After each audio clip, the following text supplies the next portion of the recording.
उत्पत्त्यादिहेतवे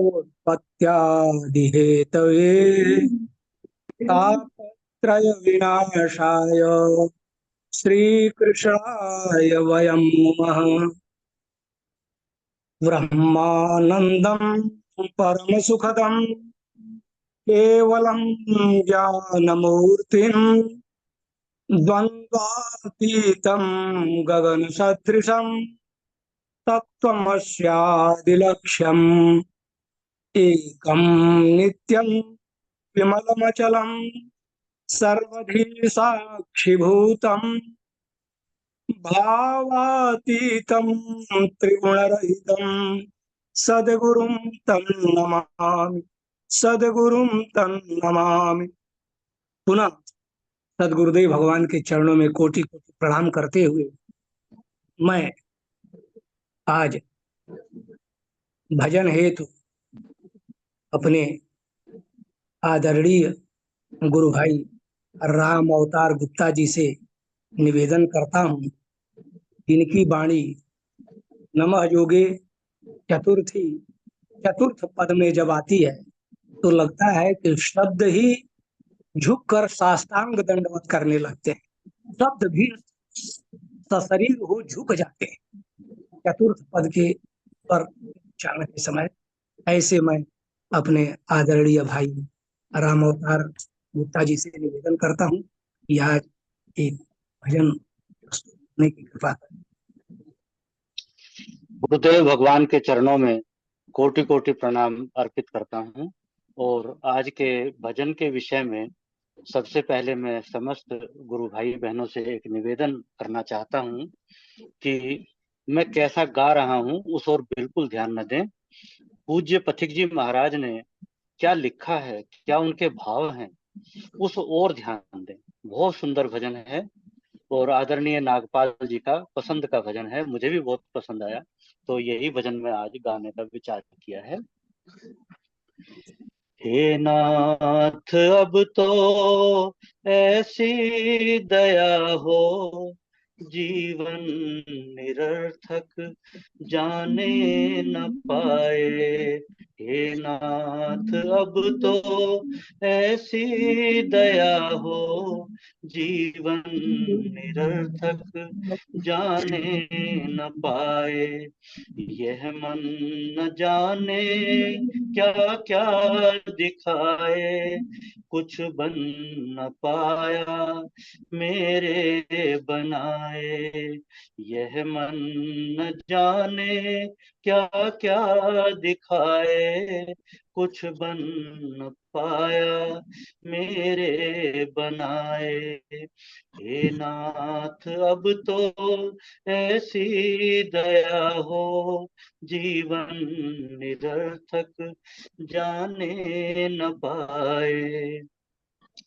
संसार में ही आसक्त रहकर दिन रात अपने मतलब की कहकर, संसार में ही आसक्त रहकर दिन रात अपने मतलब की कहकर, सुख के लिए लाखों दुख सहकर, सुख के लिए लाखों दुख सहकर, ये दिन अभी तक यूं ही बिताए। हे नाथ अब तो ऐसी दया हो, जीवन निरर्थक जाने न पाए। ऐसा जगा दो फिर सो न जाऊं, अपने को निष्काम प्रेमी बनाऊं।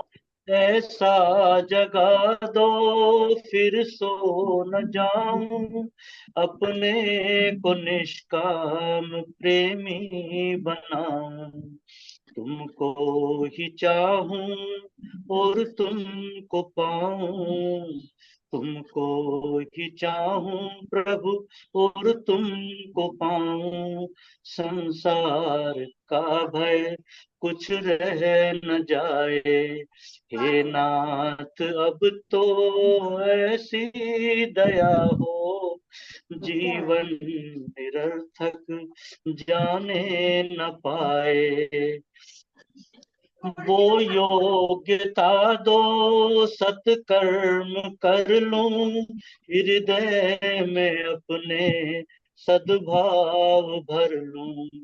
वो योग्यता दो सत्कर्म कर लूं, हृदय में अपने प्रभु सद्भाव भर लूं।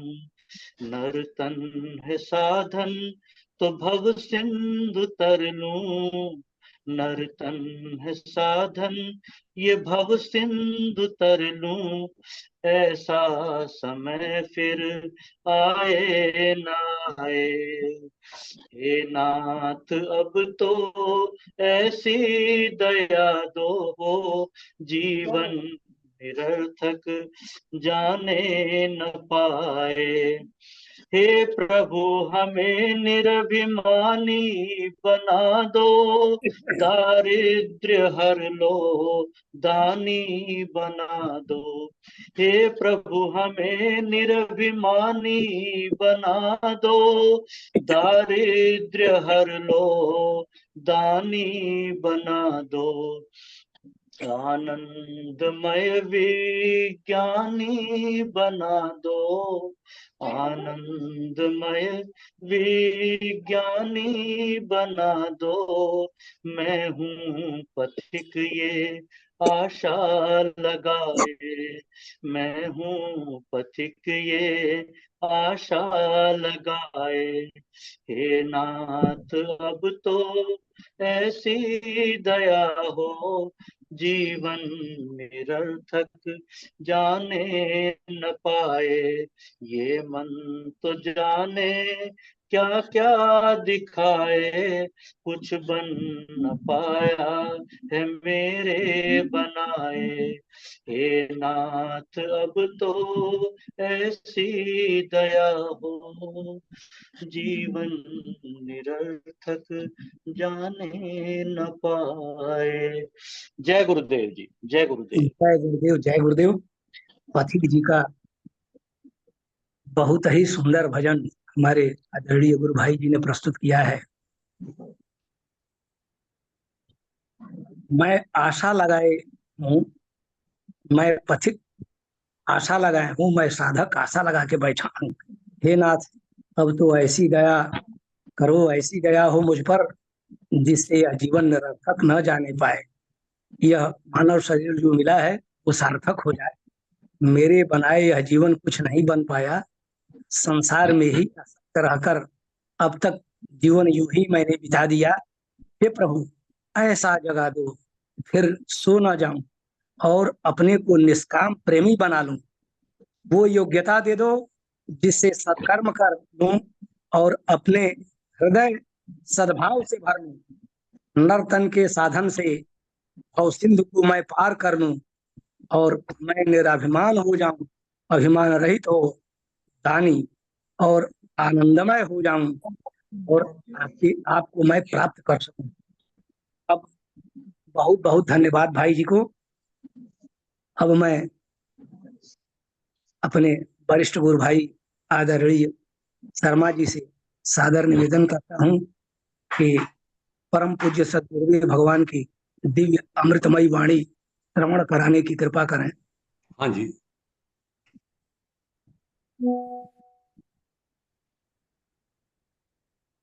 आज हम सदगुरु भगवान की अमृतमयी वाणी में श्रवण करने जा रहे हैं चित्रकूट प्रवचन 11 भाग 1।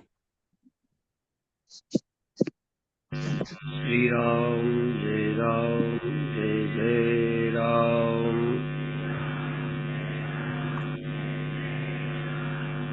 श्री राम जय जय राम।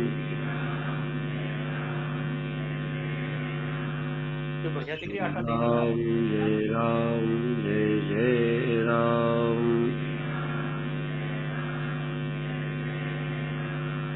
सच्चिदानंद भगवान की, सनातन धर्म की।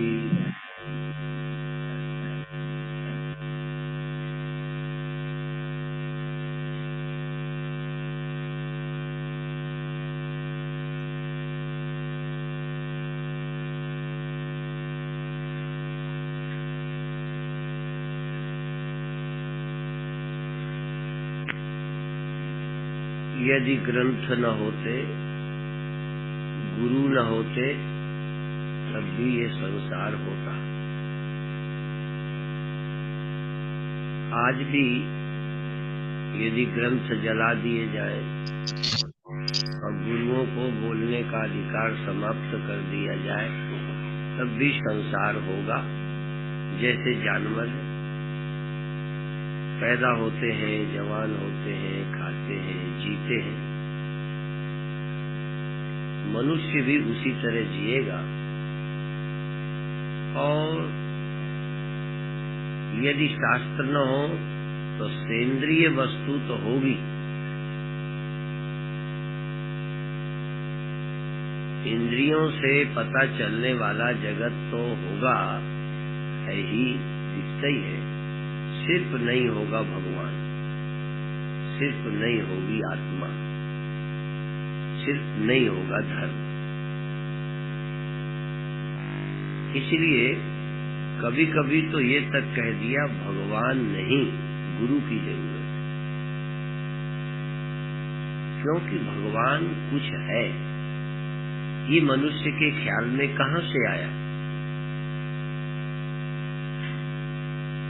भले तुमने गुरु नहीं बनाया, कुछ लोग यही समझते हमने गुरु नहीं बनाया, वो तो तुम पैदा ही होते हो गुरुओं के समाज में। तुम्हारा बाप गुरु भक्त है, तुम्हारा परिवार गुरुओं से जुड़ा है, इसलिए गुरु तक तुम नहीं भी पहुंचे, तब भी गुरुओं की बात तुम्हारे दिमाग में बचपन से डाल दी गई है। तुम चाहे नास्तिक हो, तुम चाहे कहते हो हम धर्म नहीं मानते, पर जब तुम्हारी माँ ने बताया था ये बहन है, तो तुम्हारी माँ ने तुम्हारे साथ पैदा हुई को बहन बताया था। ये किसका बताया हुआ बताया है? किसी जानवर का। तो भारत में क्या समाज में किसी न किसी गुरु के चेले ही पैदा होते हैं। जन्मते ही तुम्हें गुरु मिल जाता है, और इसीलिए एक लंबी लाइन है गुरुओं की। लोग कहते हैं पहला गुरु दाई, जो बच्चे के पैदा करते में कुछ काम करती है, वो भी तुम्हारी गुरु है। और दूसर माई, तुम्हारी माँ गुरु है, वो बताती है। और वो क्या बताती है? जो उसने सुन रखा है अपने माँ बाप से। माँ बाप क्या बताते हैं? जो सुन रखा है किसी न किसी गुरु से। जाने अनजाने सब गुरु के ही कहे पर जी रहे हैं। पहला गुरु दाई, दूसरा गुरु माई, तीसरा खिलाने वाले, पालने वाले,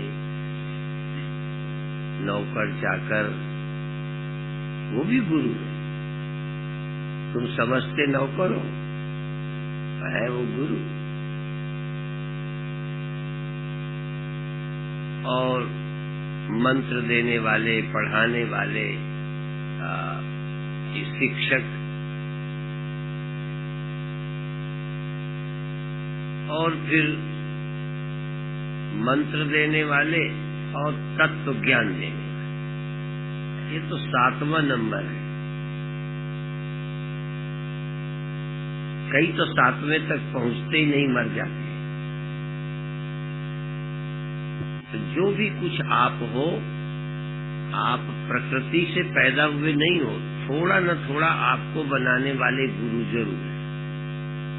तुम प्योर विशुद्ध भौतिकवादी नहीं हो, विशुद्ध तुम जानवर नहीं हो, केवल तुम नास्तिक नहीं हो, गुरु विहीन नहीं हो। तभी मैं कभी कभी व्यंग में कहता हूँ, भारत का कम्युनिस्ट भी धर्म को मानता है। जब तक तुम बहन मानते हो, माँ मानते हो, जरा सा भी रिश्ते मानते हो, तब तक आप धर्मात्मा हो।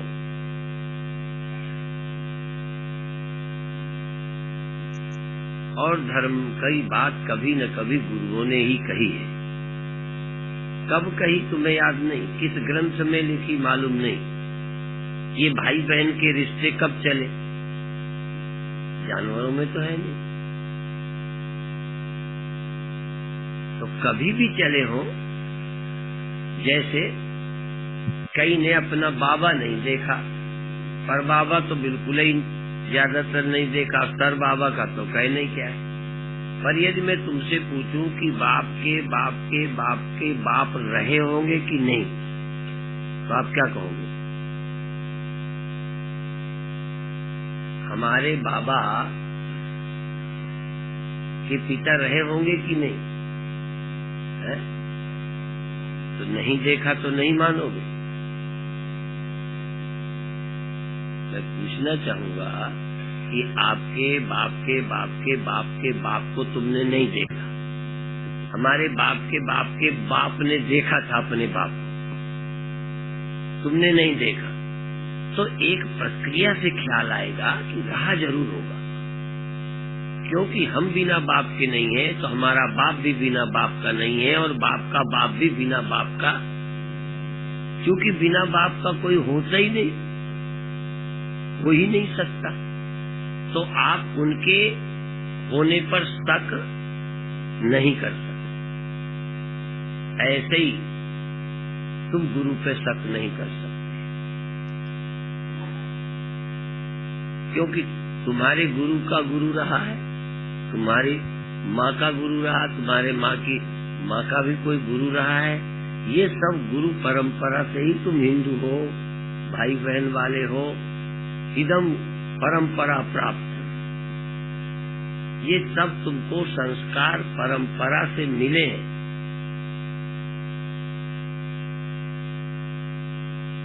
तो यहाँ का एक आदमी तुम ढूंढो जो बिल्कुल नास्तिक हो। यदि कोई कह देगा मैं नास्तिक हूँ, तो मैं कहूँगा ये तेरी बहन नहीं है, इससे ब्याह कर। फिर ब्याह भी क्यों कर? ब्याह भी तो करने का रिवाज किसी गुरु ने डाला है। जानवरों में कोई ब्याह होता है? ब्याह भी क्यों करना? यदि पत्नी भी किसी की है तो धर्म को मानता है।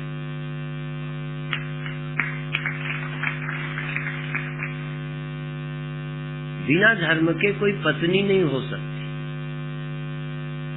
और बिना धर्म के कोई पति नहीं हो सकता। इसीलिए शायद नाम ही रखा है धर्म पत्नी।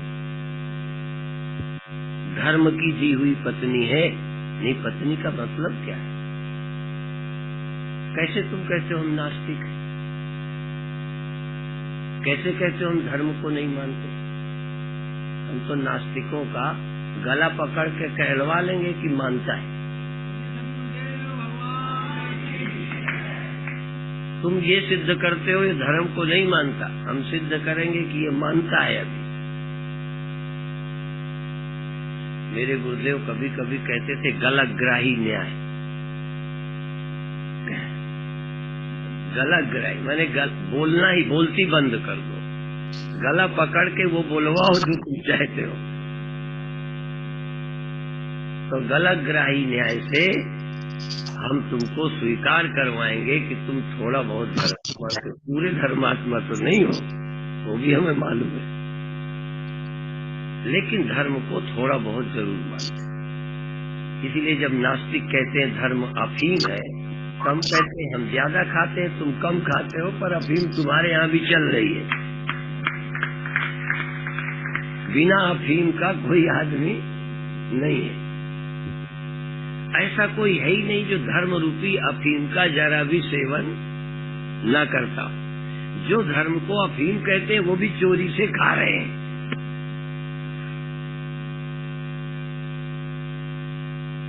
धर्म विहीन समाज शायद पैदा ही नहीं हो सकता।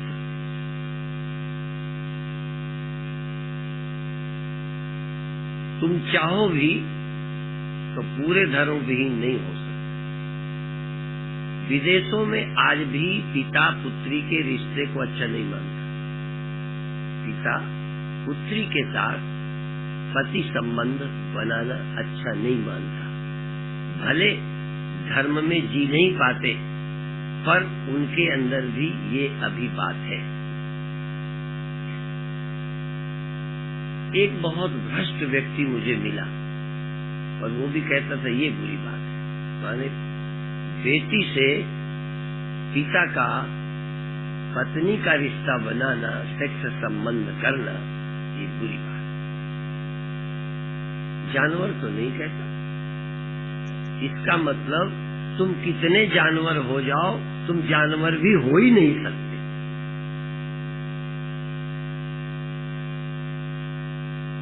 जानवर होने के लिए गुरु जरूरी नहीं होगा।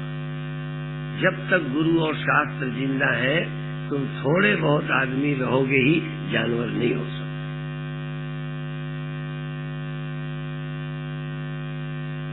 जानवर होने के लिए शास्त्र नहीं चाहिए। जानवर होने के लिए गुरु नहीं चाहिए। इसलिए जन्मते व्यक्ति जानवर होता है, जन्मते होता है, पर वो जन्मते ही गुरु मिल जाता है। शुरुआत घर से ही हो जाती है। जब तक हम पहुंचेंगे तब तक आप कितने के चेले बन चुके होंगे। अध्यात्म का गुरु तो सचमुच बहुत बाद में मिलता है। दूध पिलाते समय गुरु का काम शुरू हो जाता है। सच्ची गुरु जो है, इसीलिए जानते हो, माता जिस भाषा को बोलती है उसको mother tongue, mother tongue, mother tongue मातृभाषा। आप जो बोलते हो वो भी गुरु ने बताया। और पहली गुरु तुम्हारी बोल बोल के दूध पिलाया, बोल बोल के ये नहीं खाना, ये खाना, ये छू छू गंदा है। हम क्या धैर्य वाले होंगे जिस प्यार से माँ ने अपने बच्चे को बोलना, चलना, गंदगी न छूना, शौच जाना, हाथ धोना सिखाया है। ऐसा नहीं बोलना, ऐसा बोलना। इतना धैर्य तो शायद स्वामी परमानंद को भी नहीं है। जिस प्यार से माता ने बच्चे को सिखाया है, ये बोलना किसकी देन है? बोलो। यदि आप हिंदी बोलते हो तो हो न चेले। उर्दू वाले अपनी माँ के चेला है, उनकी मदर टंग वो है। इसीलिए जो भाषा माँ से मिलती है उसका नाम है मातृभाषा। हिंदी मातृभाषा, इंग्लिश मातृभाषा नहीं। जो भी माँ से मिली वही मातृभाषा उनकी है। विदेशियों की मातृभाषा अलग है, उर्दू वालों की मातृभाषा अलग है, दक्षिणियों की मातृभाषा अलग है। और मातृभाषा पितृभाषा क्यों नहीं बोलते? क्योंकि दूध पिलाते में, खिलाते में बोल बोल के जो सिखाती रही है, बाप की इतनी भूमिका ही नहीं थी जो पितृभाषा आ जाती। यदि अलग अलग भाषा के माता पिता हो ना, तो भी मातृभाषा का अभ्यास जल्दी होगा। इसलिए हमारी मातृभाषा वो है जो हमारी माता की भाषा थी। और हमारा धर्म वो है जो हमारे माता पिता का धर्म था। हमारा वो धर्म है जो हमारे देश का धर्म है। ये दुर्भाग्य से आजादी के बाद धर्मनिरपेक्षता का ढोंग किया गया।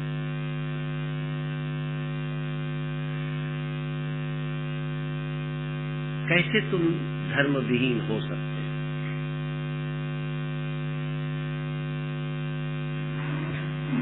तो हमने बोलना सीखा गुरु से,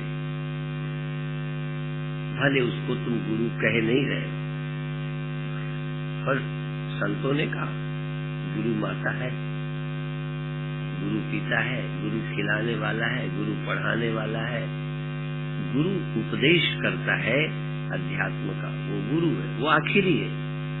इसलिए कह दिया सातों सतगुरु सोई कहावे, और जहाँ का जीव वहाँ पहुँचावे।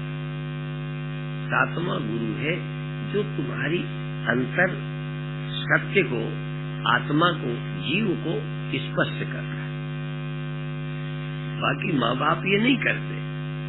तुम बेटा हो, ये बहन है, ये पिता है, ये खाना चाहिए, तुम्हें ऐसे बोलना चाहिए, इनके पैर छूना चाहिए,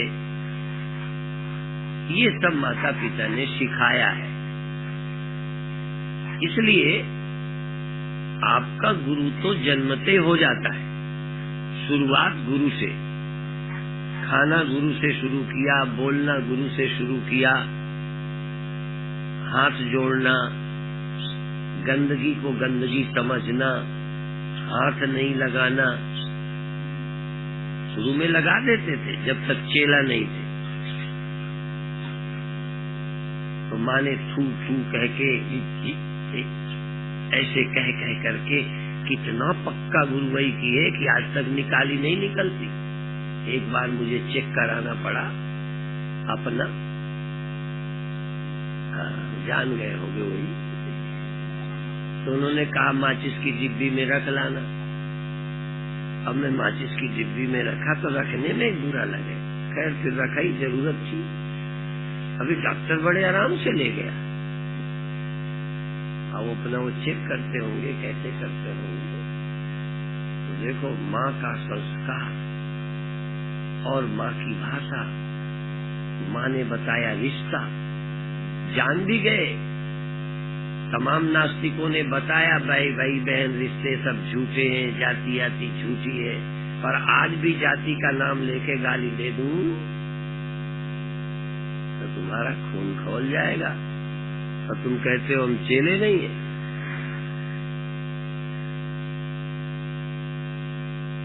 और सबसे कठिन जाति अपमान।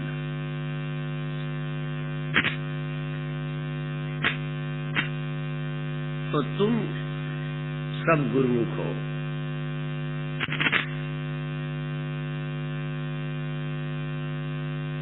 जो कुछ भी हो, कुछ न कुछ गुरु के बनाए, पर जिसका जितना गुरु है उतना ही है। कई के अध्यात्म के गुरु नहीं है, उसके लिए तुम्हें आजादी है चुनने की। पहला गुरु चुनने की आजादी नहीं है, वो तो जन्म से मिल गई, जो बताएगी। घर मिल गया, पालेंगे। चुनने का अधिकार है सिर्फ पढ़ाने वाला गुरु और अध्यात्म। उनको चुनने की गुंजाइश है अभी, क्या पढ़े क्या न पढ़े, हम किससे पूछें हमें क्या करना चाहिए। किम कर्म किम अकर्मेति कवयो पित्र मोहितम, क्या करें क्या न करें, किससे पूछें। तो कोई न कोई गुरु अभी भी चाहिए। और हमारा देह छूटे, प्राणांत हो, तब भी जो गुरु बताएं वही सोचते हुए, वही मानते हुए शरीर का त्याग करें।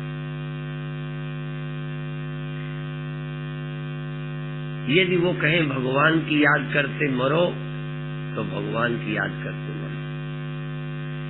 भगवान ने कभी नहीं कहा, और यदि कहा है तो वो भी गुरु कृष्णम वंदे जगत गुरु। कृष्ण भी यदि कहेंगे कि मेरी याद करो माम अनुस्मर युद्ध से, तो गुरुई का काम है। यदि अवतार गुरु है ना, यदि अवतार गुरु बन गए तो गुरु भी एक अवतार ही है।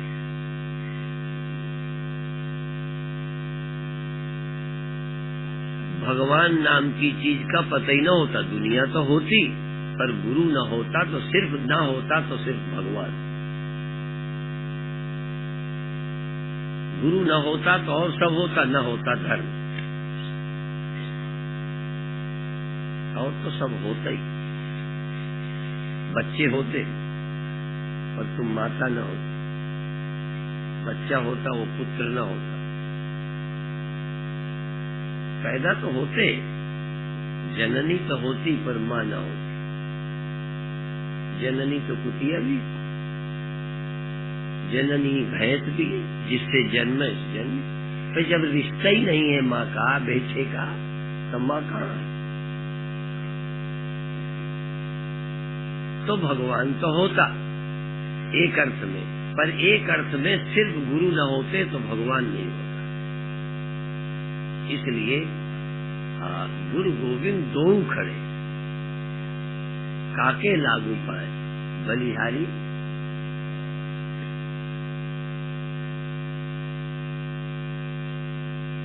गोविंद है ये दिखाने वाले भी कोई न कोई गुरु है, और जैसे गुरु तैसे ही गोविंद है। गोविंद आदमी है, गोविंद ब्रह्म है, गोविंद लीलाधारी है। क्या है गोविंद? क्या है परमात्मा? रसखान का परमात्मा, वेदांत का परमात्मा। तुम्हारा परमात्मा भी वैसे ही जैसा गुरु मिला है, सगुण परमात्मा, निर्गुण परमात्मा, साकार परमात्मा। कैसा परमात्मा? तुम कैसे को मानते हो? जैसा गुरु मिला तो क्या है फिर? तो गुरु ही है जो कुछ है। मेरे जानते गुरु को हटा दिया जाए तो परमात्मा नाम की कोई वस्तु सिद्ध ही न होती। इसलिए भगवान भी गुरु के ऋणी हैं।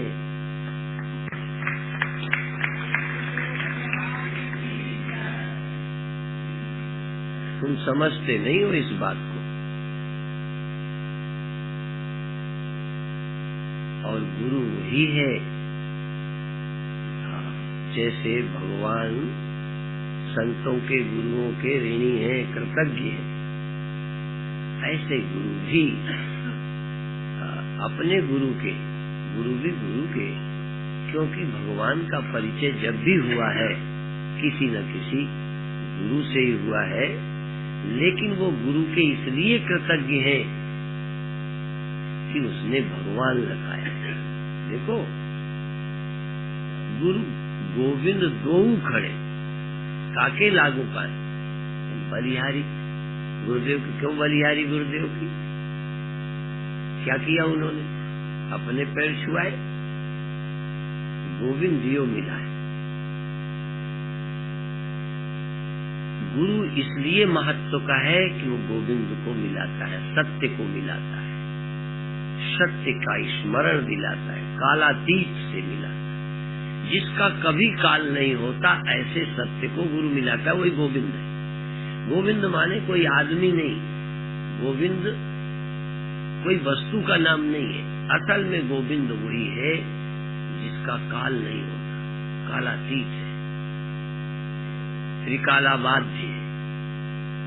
उस त्रिकालाबाद सत्य को, त्रिकालाबाद सत्य का स्मरण दिलाने वाला, अनुभव कराने वाला गुरु। नहीं काल वाला तो सब होता, सिर्फ अकाल पुरुष नहीं होता।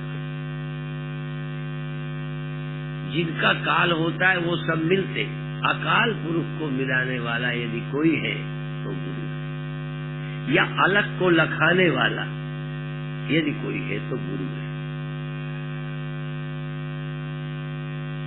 जो इंद्रियों से, मन से कभी मिलता ही नहीं है, उसको भी मिलाने वाला गुरु है। इसीलिए गुरु न तजो, हरि को तज जाओ। गुरु को मैं नहीं छोड़ सकता, हरि को छोड़ सकता हूँ,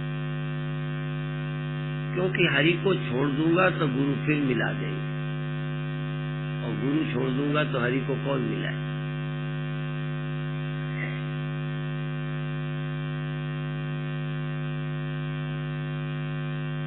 इसलिए गुरु की महिमा गोविंद से भी ज्यादा है।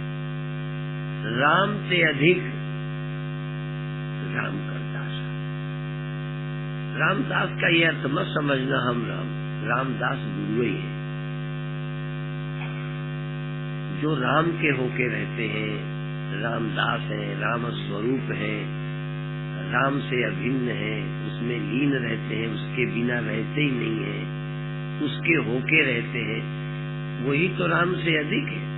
कई बार तुम अपने लिए लगा देते हो राम से अधिक राम का दास, राम से अधिक राम के दास, या राम से अधिक गुरु, गोविंद से अधिक गुरु। मतलब क्या है कि राम का अनुभव कराने वाले रामदास। जैसे पियक्कड़, शराब से ज्यादा खतरनाक है शराबी, क्योंकि शराब ने एक भी नशेड़ी नहीं बनाया। शराब कोई मुंह पे लगने आई थी, उसने महिमा गाई थी मुझे पियो।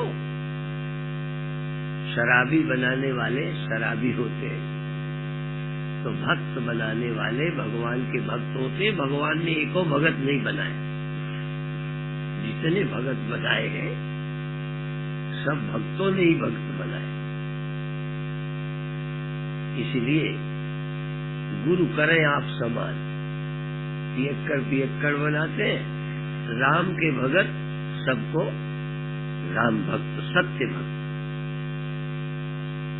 स्वयं राम भक्त बने, स्वयं सत्य के प्रेमी बने, स्वयं आत्मानुरागी बने, स्वयं ब्रह्म ज्ञानी बने, औरों को बनाते रहते।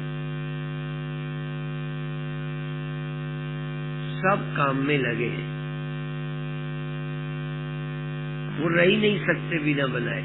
तुम कहो भी हम बनना नहीं चाहते तो फिर भी चक्कर तुम्हारे घर लगाएंगे। तुम कहोगे भी नहीं बनना चाहते, जबरदस्ती क्यों बनाते हो? कहते तुम नहीं बनना चाहते, हमें तो बनाने का शौक है, हमें नहीं रहा जाता बिना बनाए। इतनी महिमा गाते। एक विदेश में मुझे कहता था जरा सा लेके देखो कितना आनंद है। हम पीने को तैयार नहीं, पता नहीं पिलाना था कि खिलाना, उसको हमने देखा भी नहीं कि वो खाते हैं कि पीते हैं, क्या चीज है। पीने के भी घोल के पीते हैं कि धुएं से पीते, मुझे नहीं मालूम, पर वो पीते थे तो मस्त हो जाते ज्यादा। जब पी करके मिठाई खाते थे तो खा खा के ऐसे लगता था ब्रह्मानंद उतर आए। उनकी श्वासें, उनका खाना, सचमुच में उनको देखता था तो लगता था जैसे बहुत मस्ती में है। तो उन्होंने बहुत कहा कि एक कैसे आदत नहीं पड़ेगी, सामने का नहीं। तो पीने वाले ये संघ के लोग ना, शाखा लगाने वाले पड़ोसियों को भी जाके भैया उठो चलो शाखा में चलो। हमारे एक बधवा जी हैं विवेक बिहार के, कहते थे ये पीछे ही पड़ जाते हैं शाखा में ले जाने के लिए। कभी कभी हमारा मन अलसाए तो भी कहते हैं ले जाते हैं, दरवाजा खटखटा देते हैं, नींद हराम करते हैं। सुबह उठो शाखा में जाओ। तो ऐसे जिसकी जिसमें लगन होती है, जिसका जो लाभ अनुभव किए। देखो ना, जो राष्ट्र के प्रेमी हैं उन्हें राष्ट्र प्रेमी अच्छे लगते हैं। जो राम भक्त हैं वो राम के भक्त बना के खुशी होते हैं, उनको इसमें रस आता है। ऐसा नहीं है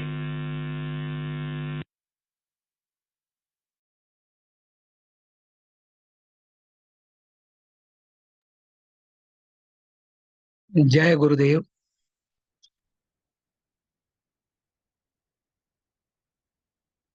जय गुरुदेव। जय गुरुदेव, जय गुरुदेव। आज की अभिव्यक्ति में सदगुरुदेव भगवान ने यह संकेत दिया है, व्यक्ति का जीवन आद्योपांत गुरु की कड़ी से जुड़ा हुआ है। आध्यात्मिक गुरु के पहुंचने तक जीवन में जन्म से लेकर और वहां तक अनेक गुरु की श्रेणियां मिलती हैं। भाई से लेकर माता पिता, वातावरण, अन्य अनेक। बिना किसी भूमिका के अब मैं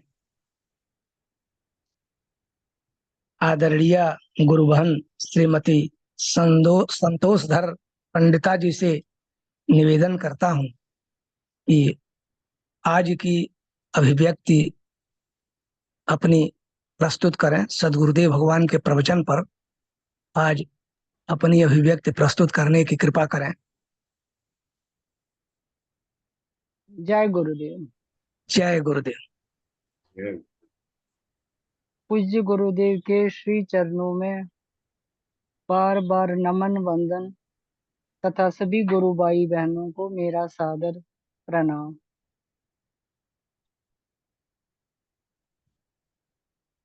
ओम सहनाववतु सहनौ भुनक्तु सह वीर्यं करवावहे तेजस्वी नावदितमस्तु मा विद्विषावहे।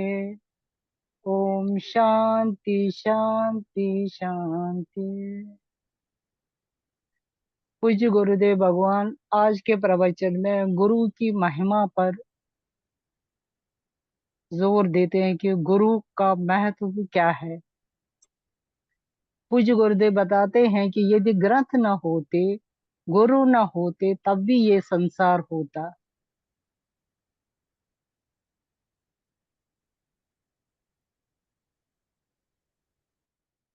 जैसे जानवर पैदा होते हैं, खाते हैं, मनुष्य भी उसी तरह से जी लेता।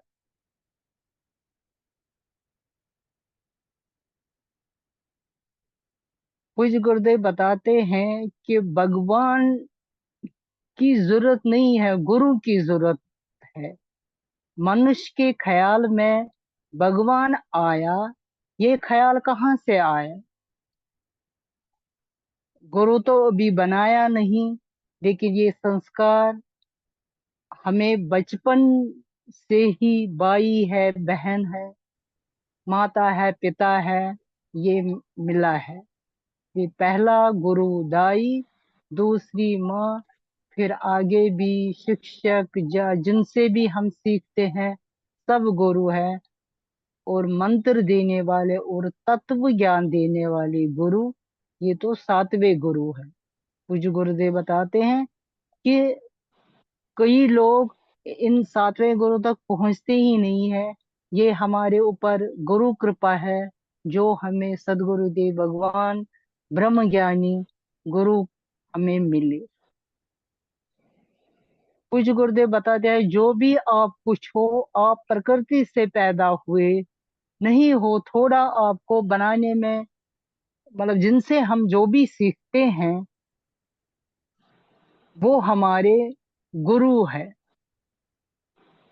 कम्युनिस्ट के बारे में गुरुदेव बताते हैं कि कम्युनिस्ट कहते हैं कि हम धर्म को नहीं मानते हैं, लेकिन अगर भाई बहन को मानते हैं, पति पत्नी को मानते हैं, तो फिर धर्म को तो मानते ही है। ये गुरु परंपरा से ही तो चल रही है। ये गुरुदेव बताते हैं ये संस्कार भी हमें परंपरा से मिले हैं। कैसे कह सकता है कि नास्तिक वो धर्म को नहीं मानता है? जब तक गुरु और शास्त्र जिंदा है, गुरुदेव बताते हैं कि थोड़े बहुत इंसान रहोगे ही, जानवर नहीं हो सकते हैं। और कैसा गुरु मिले जिसको भी, जैसे गुरु मिला है किसी को निर्गुण के बारे में परमात्मा है, किसी का साकार परमात्मा के बारे में, अलग अलग तरह के जैसे जिसका गुरु मिला है वो फिर उसी तरह से उस पर विश्वास करता है। गुरुदेव बताते हैं कि गुरु गोविंद से मिलाता है, सत्य से मिलाता है, सत्य का स्मरण देता है, कालातीत से मिलाता है, जिसका कभी काल नहीं होता है। गोविंद माने आदमी नहीं, कोई वस्तु का नाम नहीं है। असल में गोविंद वही है जिसका काल नहीं है, कालातीत, त्रिकाल बाधित। उस त्रिकाल बाधित सत्य का स्मरण दिलाने वाला, अनुभव कराने वाला गुरु होता है। तभी गुरुदेव बताते हैं कि आप मेरे को देह मान के मानते हो, लेकिन गुरु देह नहीं होता है, वो त्रिकाला बाधित होता है। गुरुदेव ने जैसे अपने प्रवचन में बताया, मैं विचार हूँ, सबके साथ हूँ, सब जगह हूँ। गुरुदेव ने जैसे अपने प्रवचन में बताया कि आप अगर घर जाके भी, घर में भी मेरा मुझे प्रणाम करोगे, वो मेरे तक पहुंच जाएगा, क्योंकि वो त्रिकाल बाधित है, वो सत्य है। वो ना कभी यहाँ होता है ना वहां होता है, वो हर जगह है। गुरुदेव आगे बताते थे, जिनका काल होता है वो सब मिलते हैं। अकाल पुरुष को मिलाने वाला अगर कोई है, वो गुरु है। तभी कुछ गुरुदेव बताते हैं कि तभी बताया जाता है कि गुरु को मैं छोड़ नहीं सकता है, भगवान को छोड़ सकता हूँ। लेकिन क्यों बताया, क्योंकि अगर भगवान को मैं छोड़ूं तो फिर गुरु मुझे भगवान से मिलाएगा, लेकिन अगर मैं गुरु छोड़ूं तो भगवान से कौन मिलाएगा। इसलिए गुरु की महिमा गोविंद से भी ज्यादा है, राम से अधिक रामदास का। राम का अर्थ मत समझना दास है, रामदास गुरु ही है, जो राम के होते रहते हैं, राम स्वरूप है, राम से अभिन्न है, उनके बिना रहते ही नहीं है, उनके होके रहते हैं, वही तो राम से अधिक है। वो राम का अनुभव कराने वाले हैं। जैसे पूज्य गुरुदेव समझते कि शराबी ही, नशेड़ी ही दूसरे को नशेड़ी बनाता है। शराब ने किसी को आज तक नशेड़ी नहीं बनाया, शराब किसी के मुंह तक नहीं गया कि भाई मुझे पी लो। ऐसे ही भक्तों ने ही भक्त बनाए, भगवान ने एक भी भक्त नहीं बनाया। इसलिए पूज्य गुरुदेव बताते हैं, इसलिए गुरु करे आप समान।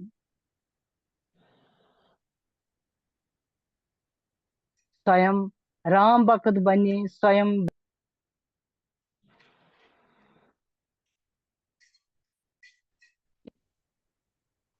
और औरों को भी बनाते रहे।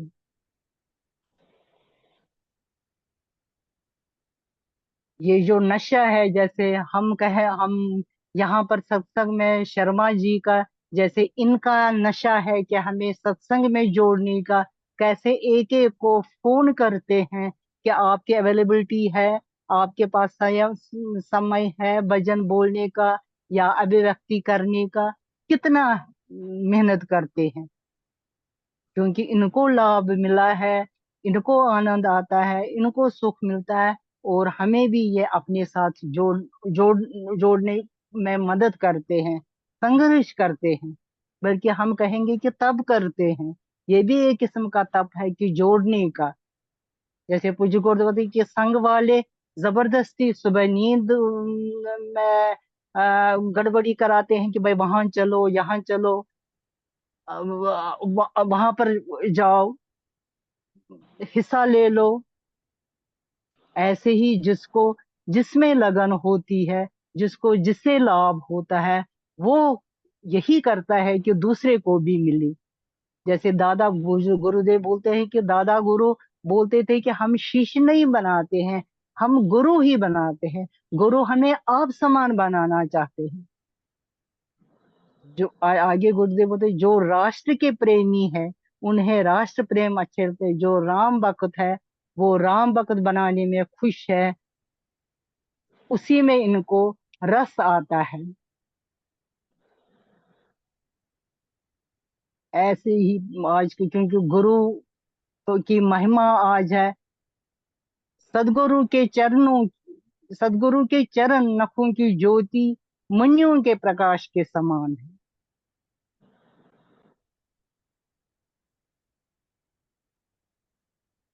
इनके स्मरण से हृदय में दिव्य दृष्टि उत्पन्न होती है।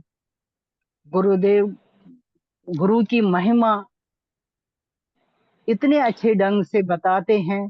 अब गुरुदेव हमें तो नहीं बताया कि मेरे चरणों की आप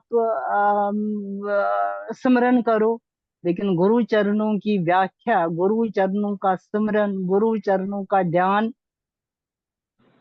का बहुत महत्व है। इससे हमारे अंदर दिव्य दृष्टि पैदा होती है और उस दिव्य दृष्टि से हमें गुरु वचन समझ में आ जाते। पहले हम श्रवण करते हैं, समझ में आ जाते हैं और फिर हमें फिर उसका अनुभव होता है।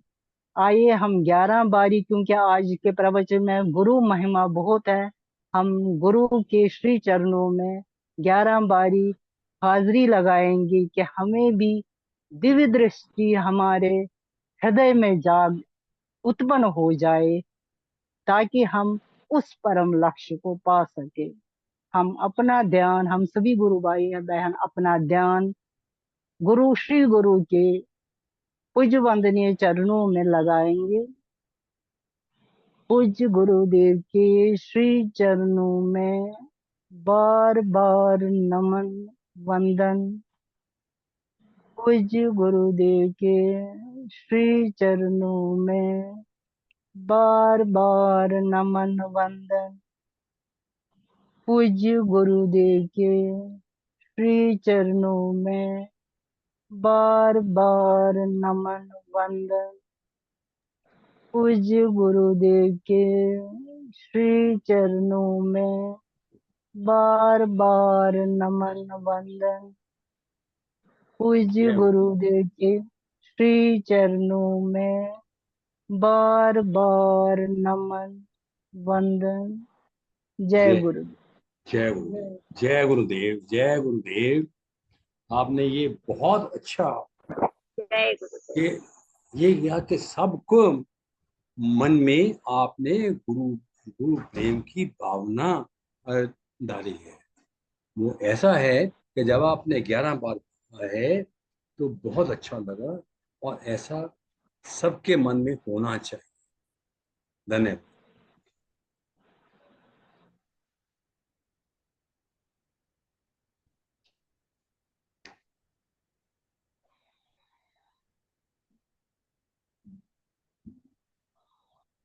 अवधेश जी, आप म्यूट हैं। जय गुरुदेव। जय गुरुदेव। अभी आदरणीय गुरु बहन जी, जिन पर वस्तुतः मैंने देखा है, इनका समर्पण सदगुरुदेव भगवान के प्रति, और सदगुरुदेव भगवान की कृपा इन पर बरसती है। सदगुरुदेव भगवान की कृपा तो सब पर बरसती है। बादल जैसे बरसते हैं तो पहाड़ों पर भी बरसते हैं, और सरोवरों, नदियों, झीलों में भी बरसते हैं, लेकिन ग्रहण करने की क्षमता जिनमें जितनी होती है वो ग्रहण कर पाते हैं। गुरु भी उसी तरह अपनी कृपा की वर्षा करता है, अपनी वाणी से, व्यवहार से, आशीर्वचनों से, लेकिन पात्रता जिनमें जितनी होती है वो उतना ग्रहण करते हैं। और हमने भावमय स्थिति यह सदगुरुदेव भगवान के सामने भी इस आदरणीय गुरु बहन में देखा है। मैं उनको बहुत बहुत अपनी ओर से धन्यवाद देता हूं। और आज यह मैंने देखा है कि सदगुरुदेव भगवान ने गुरु का जो व्यापक अर्थ लिया है। हम लोग गुरु उसे समझते हैं या तो जिसने शिक्षा दी, शिक्षा गुरु, या दीक्षा देने वाला गुरु, वो आध्यात्मिक हो सकता है। लेकिन गुरुदेव भगवान ने यह कहा कि जन्म के साथ ही हमारे गुरु जुड़ जाते हैं, चाहे वो धाय हो, माता हो, पिता हो, आगे तक गुरु की एक श्रेणी आती है, क्रम आता है और धर्म ग्रंथ और गुरु ये न हो तो वस्तुतः मनुष्य मनुष्य न रह जाए, पशु ही हो जाए। गोस्वामी तुलसीदास ने तो इस पर बहुत कुछ कहा है। गुरु आते हैं, गुरु की महिमा इतनी है कि शिव की उपासना में शिष्य रत हैं, गुरु के आने पर खड़े नहीं होते तो शिव जी नाराज हो जाते हैं, क्रुद्ध हो जाते हैं, साथ देते हैं, लेकिन गुरु पुनः करके सापोद्धार कराते हैं और कहते हैं कि हरि रूठे गुरु ठौर है, गुरु रूठे नहीं ठौर।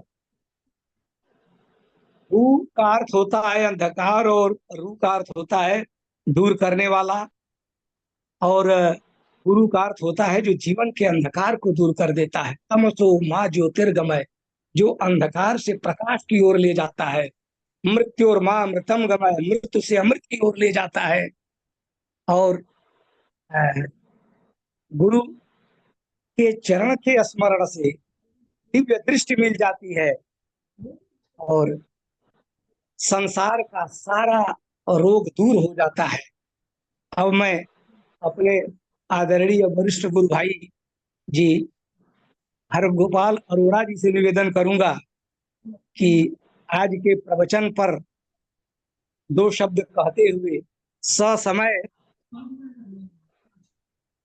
सत्संग के कार्यक्रम के समापन की कृपा करेंगे। आदरणीय वरिष्ठ गुरु भाई अरोड़ा जी, हरगोपाल अरोड़ा जी जुड़े हुए हैं। जय गुरुदेव। हाँ जी, हाँ जी। जय गुरुदेव भगवान जी, जय गुरुदेव। इस मंच से जुड़े हुए सभी साधकों के प्रति भी मैं अपना नमन करता हूँ। गुरु की महिमा अपरंपार है। गुरु शब्द का ही अर्थ है जो अंधेरे से रोशनी की तरफ ले जाए। गु और रू दोनों शब्दों का अलग अलग ले, अंधेरे से उजाले की तरफ ले जाए। ढाई माई और बाकी जितने भी गुरु हैं वो हमें संसार में फंसाते हैं, तब तक हमें परम शांति मिलने वाली नहीं है। इसलिए परम आध्यात्मिक गुरु की बहुत ज्यादा आवश्यकता है मनुष्य जीवन में आकर के। हम देखें गीता के अंदर भी जाएं तो गीता में भी जब तक अर्जुन ने गुरु कह करके अपने आप को शिष्य नहीं कह दिया, भगवान कृष्ण को गुरु नहीं मान लिया, तब तक उन्होंने आगे उनको मोह से अलग होने का ज्ञान नहीं दिया। अपने आप को समर्पण करने पड़ेगा, पूर्ण रूप से समर्पण करना पड़ेगा। रामचरितमानस में जाए, जब भरत जी का और राम जी का मिलाप होता है और भरत जी मान करके वापस आते हैं तो वो पूछते हैं मुझे कोई आधार दीजिए, तो वहां पर भगवान राम भी ये कहते हैं कि गुरु के चरणों में समर्पित कर दो सबको। गुरु मेरी और तुम्हारी, मेरी वन में और तुम्हारी वहां पर अवध में सारी सार संभाल लेंगे। गुरु जो है वो हमें कहीं गिरने नहीं, लाइन पे चलते। और जो हमारा असली जो हमारा लक्ष्य है वो तो है अपने परमानंद को प्राप्त करना, अपने आप का आत्मा तक पहुंचना। ये गुरु ही बता सकता है, आध्यात्मिक गुरु ही बता सकता है। स्कूल का गुरु नहीं बताएगा, खेल खिलौने वाला गुरु नहीं बताएगा, पढ़ाने वाला गुरु। माता जो है गुरु बन करके हमें संसार में फंसाती, मैं तो कहूंगा बाकी सब शिक्षा जरूर देती है, लेकिन वो बता देती है तेरे चाचा, ये ताया, तेरी बहन है, ये भाई है, उस बंधन में माता ही फंसाती है और उनको खुद फंसी होती है पहले, इसलिए आगे बच्चों को उसी लाइन पर फंसा देती है। माँ बाप की शादी होती है, बच्चों को भी बोलते हैं शादी करो, शादी करो, शादी करो। और लेकिन इसमें असल में वो हमें मुक्त करने का रास्ता नहीं बताते। मुक्त करने का रास्ता तो केवल आध्यात्मिक गुरु ही बता सकता है। और हम बड़े सौभाग्यशाली हैं कि हमें ऐसे गुरु मिले हैं जो कि बार बार हमारे को इस कल्याण के रास्ते पर चला रहे हैं और हमारे उद्धार करने के लिए। बिल्कुल हमें उनके चरणों, श्री चरणों में बार बार नमस्कार करना चाहिए, प्रणाम करना चाहिए और अपने आप को पूर्ण रूप से उनके चरणों में समर्पित करना है। जब तक समर्पण नहीं होगा तब तक आपको मतलब जो कहा जाएगा उसका आपको विश्वास भी नहीं होगा। इसलिए पूर्ण रूप से गुरु के चरणों में समर्पण होकर के अगर हम मनुष्य जीवन में अपना उद्धार चाहते हैं तो उनके प्रति समर्पित कर देना चाहिए। उसके बाद कोई मतलब बीच में ये वो नहीं रहना चाहिए, लेकिन नहीं रहना चाहिए। जो उन्होंने कहा वो सत्य है और उसको मान करके अपने अंदर उतारना चाहिए। जय गुरुदेव, जय गुरुदेव, बहुत बहुत धन्यवाद। गुरु ब्रह्मा गुरुर्विष्णु गुरुदेवो महेश्वरा गुरु साक्षात परम ब्रह्मा तस्मै श्री गुरुवे नमः। अखंड मुहूर्तम श्री गुरु। सर्वे भवन्तु सुखिनः सर्वे सन्तु निरामया सर्वे भद्राणि पश्यन्तु मा कश्चित् दुःख भाग् भवेत्। जय श्री गुरुदेव, सबको प्रणाम। आज के आनंद की जय। जय गुरुदेव, जय श्री राम। जय गुरुदेव। नमो नारायण, नमो नारायण की नमो जय। नारायण, नमो नारायण। नमो नारायण, नमो नारायण। नमो नारायण, नमो।